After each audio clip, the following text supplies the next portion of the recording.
का इशारा देखना होगा। 6 रन। जी हाँ, हसन खोसो ने अपनी इनिंग का पहला छक्का लगाया है। इस बार फिर 6 रन मिलेंगे। लगातार 2 छक्के लगा दिए हसन खोसो ने।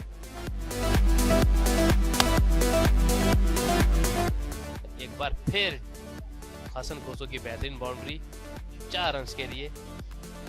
18 पर पहुंचे। इस बार खेल दिया है 6 रन के लिए।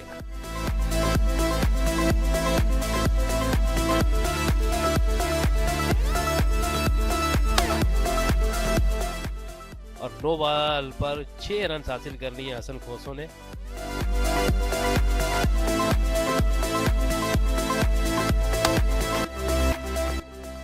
एक और जबरदस्त बाउंड्री हसन खोसो के बैट से। हाँ, विकेट लेना चाहेंगे और एक बार फिर जबरदस्त छक्का हसन खोसो के बैट से। हसन खोसो ऑन फायर हैं।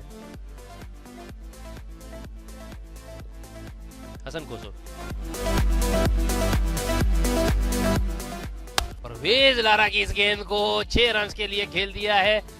जबरदस्त अंदाज से बढ़िया छक्का। जितनी तारीफ करें हसन खोसो की स्ट्रोक की कम, आप देख सकते हैं आगे बढ़े हैं और बहुत ही जबरदस्त अंदाज से फेंका है। लॉन्ग ऑन से ग्राउंड से काफी दूर पाए, लंबा चौड़ा छक्का हसन खोसो का। सिर्फ 1 रन चाहिए हाफ सेंचुरी के लिए। इस बार फिर उठा दिया है और मनोज कुमार ने कैच कर लिया है।